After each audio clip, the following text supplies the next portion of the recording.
dengan Pak Sitangga selaku Ketua Pengawas Koperasi Sapira dan selaku pendiri Koperasi Sapira.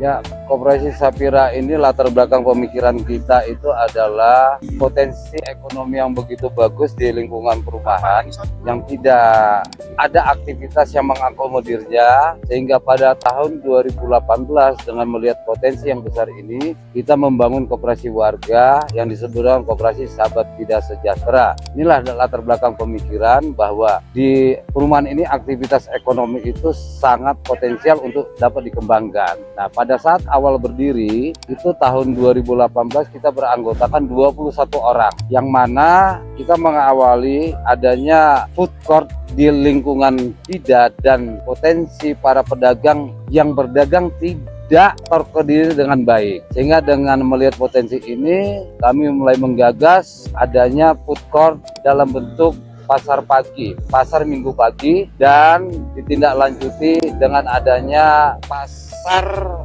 saat bulan Ramadan dengan beraneka ragam makanan minuman yang disebut dengan pusat takjil pada bulan Ramadan ini. Itu sejarah pemikiran awalnya.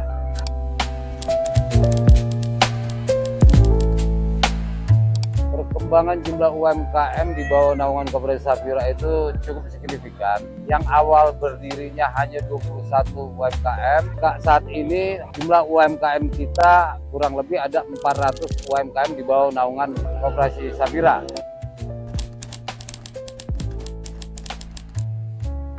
Nah, ada pun layanan-layanan yang telah diberikan oleh Koperasi Sapira. Yang pertama, penyediaan fasilitas pasar pagi, minggu pagi. Yang kedua, pemberian fasilitas untuk adanya bazar Ramadan. Yang ketiga, adanya pemberian fasilitas pembiayaan modal kerja. Yang keempat, adanya fasilitas untuk mendapatkan halal dan sertifikat-sertifikat lain, termasuk juga pemahaman tentang startup bisnis. Dan kita juga memberikan berbagai media-media informasi yang bisa mengangkat potensi daripada UMKM itu sendiri.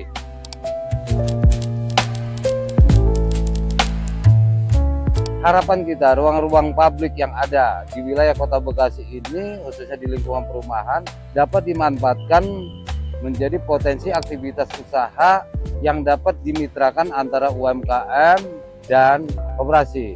Nah, inilah harapan kita bahwa UMKM ini harus betul-betul kita optimalkan fungsinya, kita berikan dia peran, kita berikan ruang, dan kita stimulus dari berbagai hal, termasuk sumber daya manusianya, teknologinya, pasarnya, pembiayaan untuk dalam hal ini modal, dan terakhir networking. Ya, nah inilah fungsi-fungsi yang harus kita lakukan di dalam pengembangan khususnya bagi usaha kecil, menengah, dan mikro. Baik, selamat sore. Saya Pak Indrianto, pengurus Koperasi Sapira, dan sekarang mengurus tentang UMKM, dan memang dari awal mengurus UMKM. Alhamdulillah sampai sekarang berkembang ya, sudah lebih dari 8 tahun membina dan mengurusi UMKM. Walaupun ada produk-produk lain ya, tapi saya fokus di UMKM. Sekarang sudah lebih dari 400 UMKM yang kami bina. Alhamdulillah mereka pun senang dengan bergabungnya dengan kami.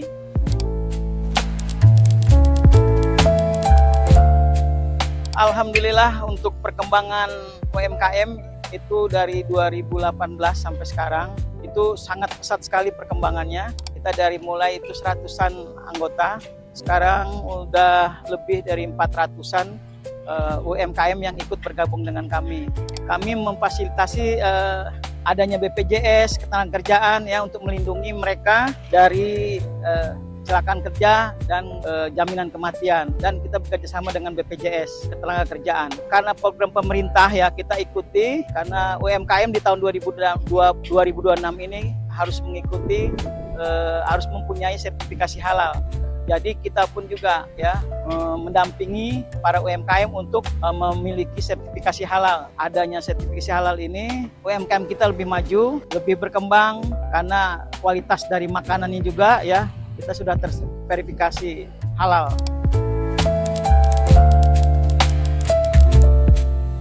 Wah, kita berharap sekali ya koperasi lebih maju, lebih sukses, lebih berkembang semuanya, karena kita memikirkan semua anggota ya, agar mereka mendapatkan hasil yang lebih baik, lebih berkembang lagi untuk kesejahteraan keluarga, juga untuk kehidupan yang layak gitu ya. Itu moto kita ya di koperasi, dari anggota untuk anggota.